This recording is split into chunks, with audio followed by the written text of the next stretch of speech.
वज हम आपको सुनाने जा रहे हैं माँ चिन्मस्तिका की दिव्य और रहस्यमयी कथा, जो हमें सिखाती है कि सच्ची शक्ति शस्त्रों में नहीं बल्कि त्याग और आत्मबलिदान में छिपी होती है।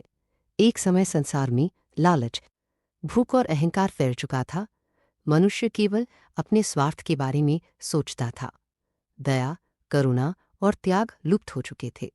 देवताओं को भय था कि यदि यही चलता रहा तो संसार स्वयं ही नष्ट हो जाएगा। उसी समय हिमालय की शांत घाटियों में माँ पार्वती अपनी दो योगिनियों के साथ भ्रमण कर रही थीं।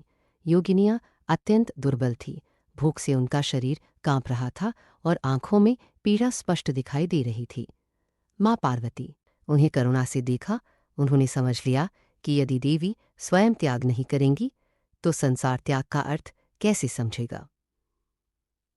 माँ के मुख पर शांति थी, पर उनका निर्णय अटल था। तभी माँ पार्वती ने अपने ही हाथों से अपने मस्तक का त्याग कर दिया, पर यह रक्त विनाश नहीं बना, वह जीवन बन गया। 3 दिव्य धाराएं निकलीं, 2 योगिनियों के लिए और एक स्वयं माँ के लिए। बाय आकाश लाल प्रकाश से भर गए। धरती कांप उठी। उसी क्षण माँ चिन्नमस्तिका प्रकट हुई, न्याय, साहस और त्याग की देवा। उनके अनेक हाथों में दिव्य अस्त्र थे और मुख पर अद्भुत शांति। उनका स्वर गूंजा, जो अपने अहंकार का त्याग कर सकता है वही सच्चा रक्षक बनता है। माँ के दर्शन से योगिनियाँ शक्तिशाली हो उठीं। वो अहंकार और अधर्म स्वयं लज्जित होकर मिट गए।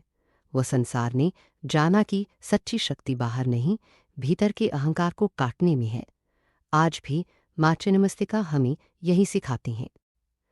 त्याग ही सबसे बड़ी शक्ति है और जो स्वयं पर विजय पाले वही संसार का कल्याण कर सकता है। जय माँ चिन्मस्तिका।